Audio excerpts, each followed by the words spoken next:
Hello, my subjects. Having just seen King Lear, the king of the internet is in town again. Yes. Now, what the king of the internet says is that we should decriminalize psychedelics. There's been many different advocates for this, but you know, as I'm shifting accents here, it doesn't work. Prohibition doesn't work.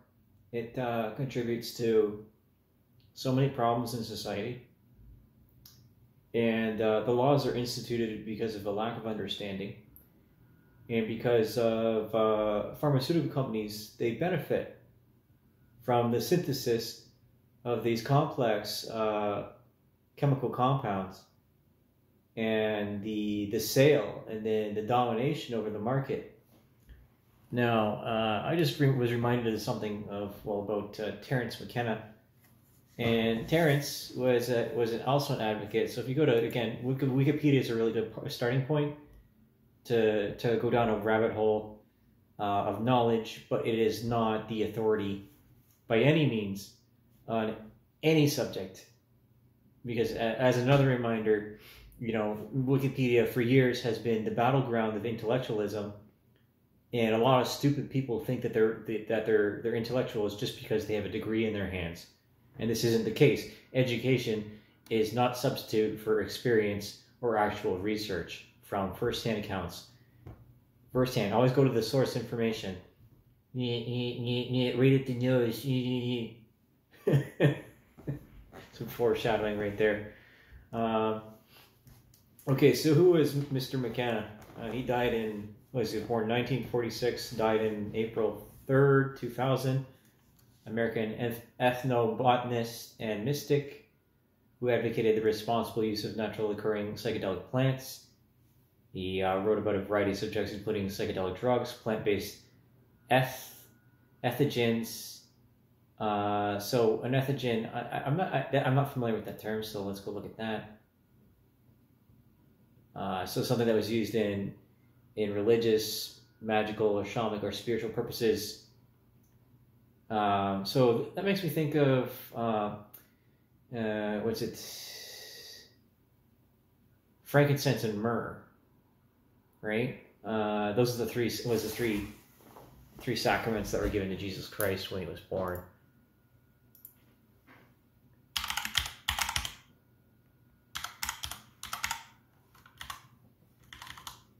Gold, frankincense, and myrrh. Now, gold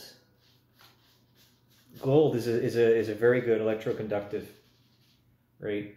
And if you remember, there was in the articles like more than a decade ago, having to do with grounding and the significance of placing your bare feet upon the earth.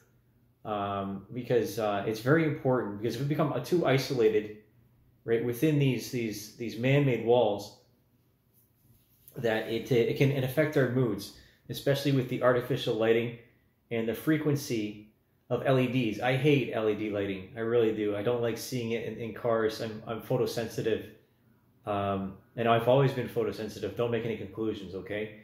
And very much auditory sensitive, like I had when I was very young. I remember going to an auditory clinic for like central auditory processing because I wasn't responding in school and I was in my own little world, whatever it is. Disclosing personal information for the benefit of all of you, because, well, everybody starts from somewhere different. And yeah, so frankincense and myrrh are both resins, dried tree saps that come from trees of the genus Boswellia and Commiphora, which are common to Somalia and Ethiopia.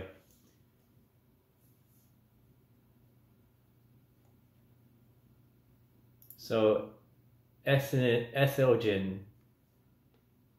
So as I was saying, they're well, incense. Incense is one of those things, right? Like, there's a lot of natural plants that okay, so they're altered states of consciousness, as I believe that's what his thing was.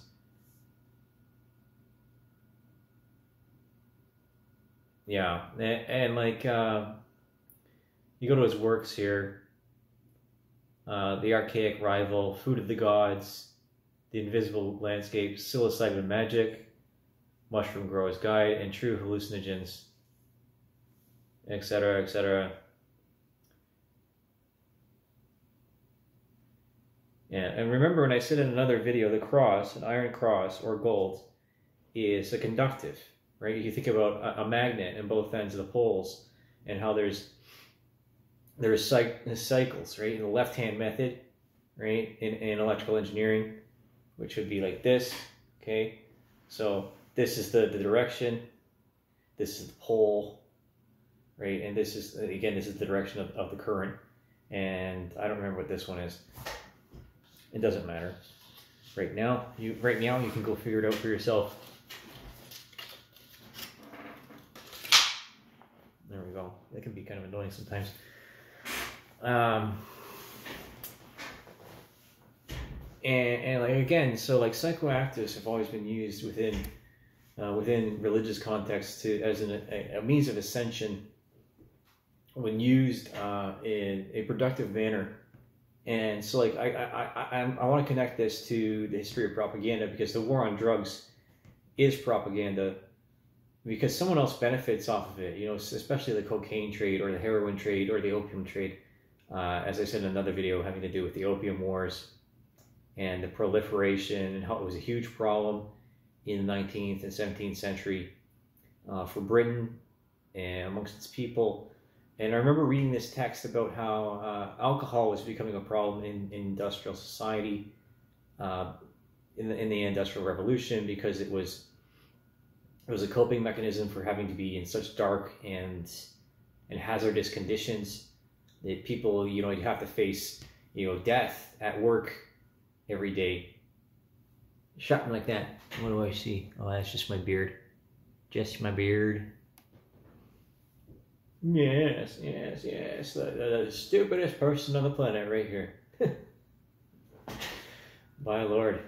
All right, so yeah, we're gonna go to the reason why I'm gonna get to why I'm touching on McKenna here. McKenna traveled to Nepal, led by his interest in Tibetan painting and hallucinogenic shamanism. He sought out shamans of the Tibetan Bon tradition, trying to learn more about the shamanic use of visionary plants. During his time there, he also studied the Tibetan language and worked as a hashish smuggler until one of his Bombay to Aspen shipments fell in the hands of U.S. Customs. He then wandered through Southeast Asia viewing ruins and spent time as a professional butterfly collector in Indonesia.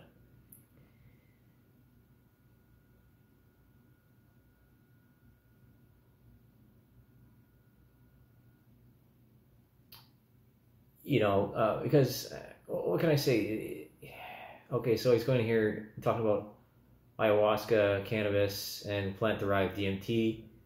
So that's and MDMA comes from like what, the sassafras plant?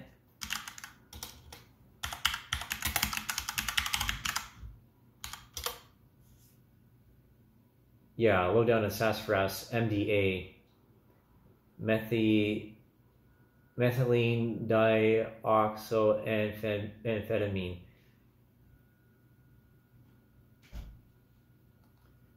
So the way that you would learn about this is from Hamilton Morse's Pharmacopoeia. And then there's what the psychonaut,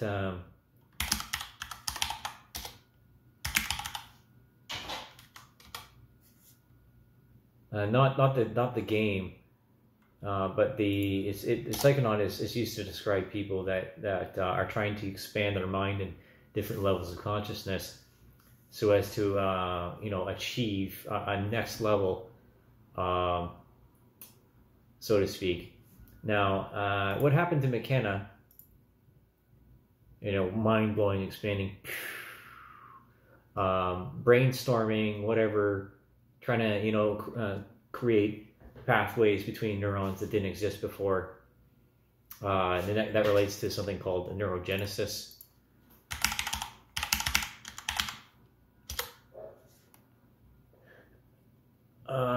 So okay, first one we'll go to, that's first result. We'll go to the Queensland Brain Institute.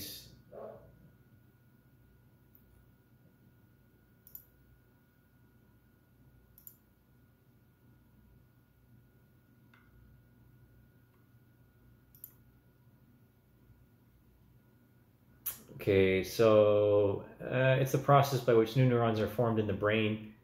Neurogenesis is crucial when an embryo is developing, but it also continues in certain brain regions after birth throughout our lifespan. So if you look at the neurobiology, someone I'd like to cite and that I've learned something from is Andrew Huberman. But I've read a lot of articles over the years, and to the best of my understanding, without all of the the trade speak, the specific language that can be hard to decipher to the uninitiated, which has to do with like Latin and stuff like that.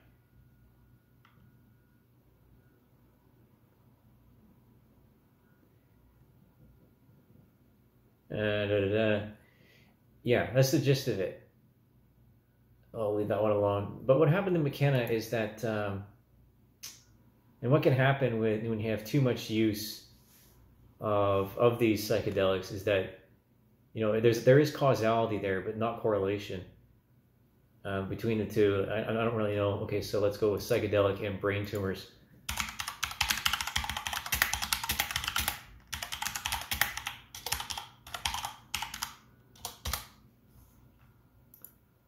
Scholarly articles. Let's go to anti-cancer. Yeah, associations between lifetime classic psychedelic use. This is PubMed.ncbi. There's a significant research on mental health effects of classic psychedelic use, but there's very little evidence on how classic psychedelics might influence physical health. Results: respondents who reported having tried a classic psychedelic at least once in their lifetime had significantly higher odds of greater self-reported overall health and significantly lower odds of being overweight or obese versus having normal weight. The association between lifetime classic psychedelic use and having a heart condition and or cancer in the past 12 months approached conventional levels of significance, with lower odds of having a heart condition and or cancer in the past 12 months for respondents who had tried a classic psychedelic at least once. Conclusion, before getting into anything deeper here, the results of the present study suggest that classic psychedelics may be beneficial to physical health. Future research should investigate the causal effects of classic psychedelics on physical health and evaluate possible mechanisms. So that was this is April of 2021. Psychopharmacology.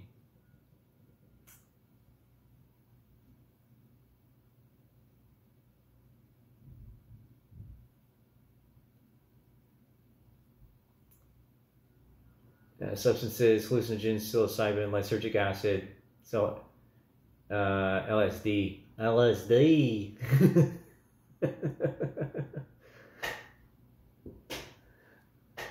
Yeah, you're not supposed to mainline that stuff. But,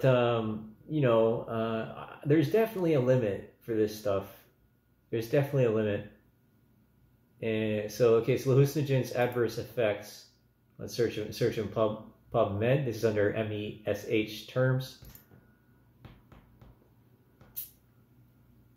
First result is unblinding and suicide risk in a recent trial of psilocybin-assisted therapy for treatment-resistant depression. So that's one other thing I would like to touch on, because again, the prohibition is propaganda, and it's the means of control. It's just how like hemp was made illegal because hemp is the male plant of marijuana.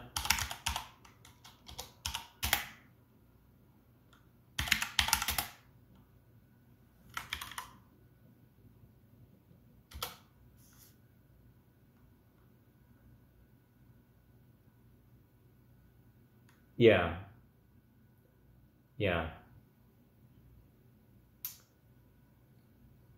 Oh, hermaphroditism in marijuana. That's cool.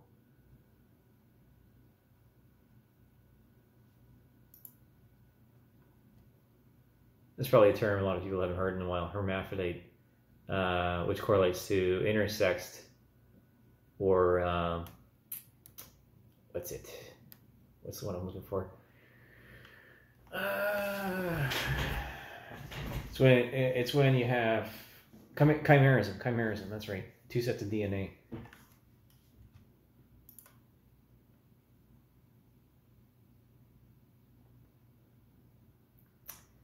Okay, so, and when I say there's a limit, like there's burnout that can happen, is obviously if I remember correctly, the effects and the come down why you feel so good afterwards is the dopamine and serotonin drip that happens, and it's just a huge right. And what these drugs do is they interfere with certain receptors that allow your brain to process wires for a bit. But too much of the use leads to adverse effects. And okay, so what, the brain doesn't fully develop until it's 25. Let's go with that. Brain development.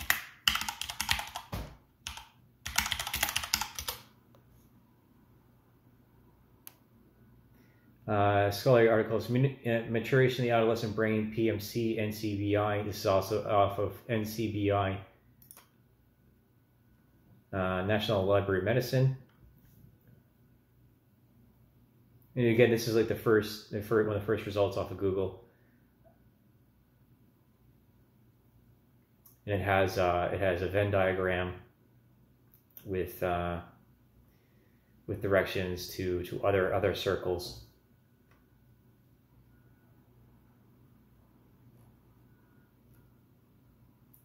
Yeah, so there is a reason why you should respect even marijuana. You gotta regulate as to how much that you're having, and you can have way too much, because it can as while they say there's no physical addiction,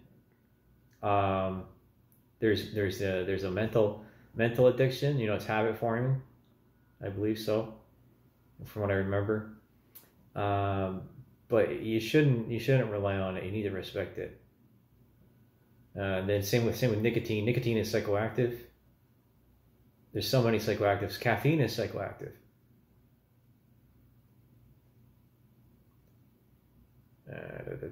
Drug abuse, caffeine, nicotine, alcohol. Seeing that right there. Okay, brain maturation during adolescence, age 10 to 24 years, could be governed by several factors included in Figure 1.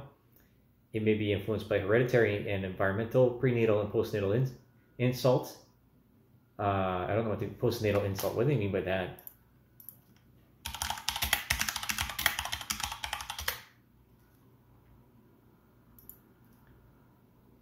Adverse effects on functional development. That's what they mean by that. Postnatal insult.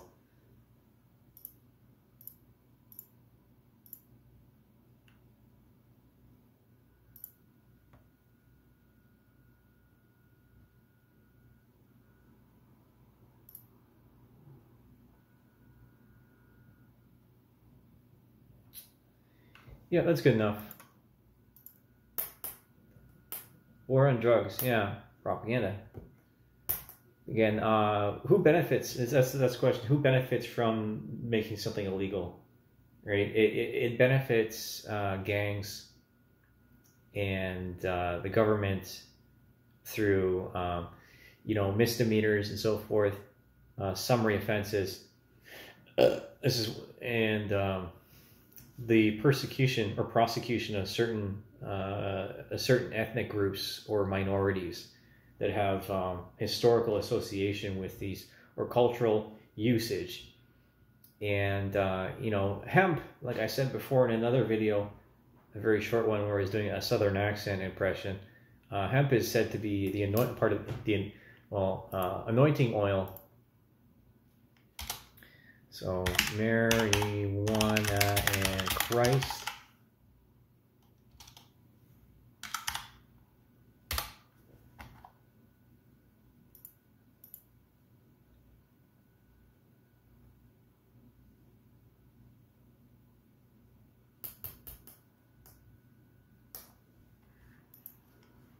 So they changed that to Christ's usage. The Guardian from January 6, 2003. Just because an article is more than 20 years old doesn't mean that it's discredited. Let's see, editor was written by Betsy Reed. Okay, I'll read the first paragraph here. Jesus was almost certainly a cannabis user and an early proponent of the medical properties of the drug, according to a study of scriptural texts published this month. She doesn't cite what. So, without a citation, it's a bit dubious, but it's just no, it's an editorial. Duncan Campbell in Los Angeles.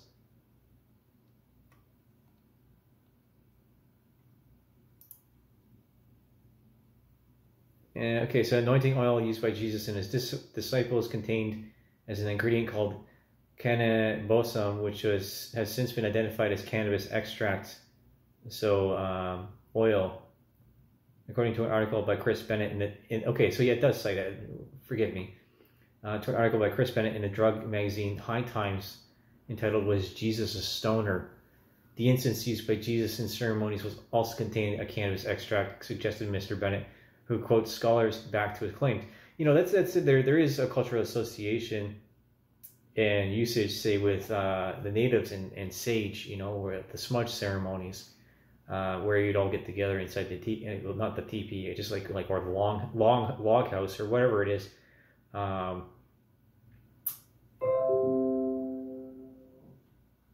Yeah. And basically everyone's just becoming spiritual. And again, you know, like Terence McKenna is saying, there's a lot of cultural usage with shamanism or, you know, spiritual rituals. The context is there, definitely. There's more than enough information out there to support that. Okay, Stoned Ape. So that's Joe Rogan's thing. He loves McKenna. Whatever, it's okay. He's done way more drugs than I have. There's some psychedelics that, you know, he should just not touch, and that's my opinion. They should just stay in the plants, because they're there as I'm staring at my San Pedro cacti over there. They should just stay decoration.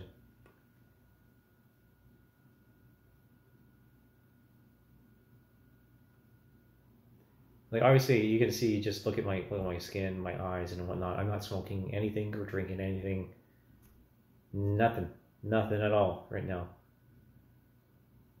You have to have space between doses. You know, otherwise it leads to burnout.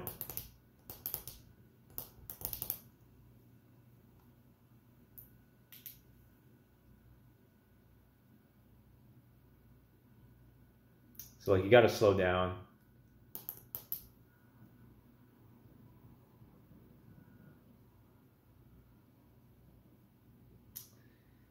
What can I say? So what happened to McKenna is that he got a brain tumor. And, you know, again, tumors and cancer, along with many other physiological conditions, they start with stress and they start with lifestyle. And, you know, how much rest you're getting, garbage in, garbage out. Again, addressing this from a historical perspective as best I can to correlate, you know, because the history of propaganda is linked with the history of humanity, because it's weaponized art, right? It's the message, you know, it's the narrative. It's exactly what is supposed to be communicated, and that can is controlled by different institutions or people, and that's that.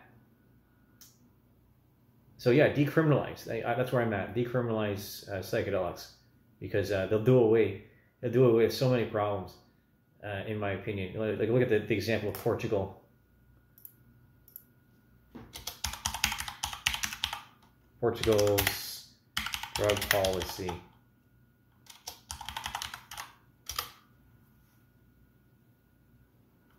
Drug decriminalization in Portugal. Challenge and limitations. So this was done in July 2001. And substance abuse policy, Biomed Central. It's one of the first articles that pops up on Google. And well, I don't have very much time left on the phone. I got to download some stuff. But I encourage you to read this. Again, this is 20 years of Portuguese drug policy, developments, challenges, and the quest for human rights. Because, again, correlating to one of the other videos when I was talking, we'll talk about, suicide and cancer and how both of these things are preventable to a degree. You can't save everybody, but at least we can try. And I encourage you, if you're in a position of depression, to seek someone out before you get seriously involved with this stuff, because it can be life altering and it can change your brain chemistry for life if you use too much. And that's my amateur opinion. I'm no expert, but I've been around a lot of people who have used these substances, and I may or may not have used them as well. So that's that. Take care of yourself.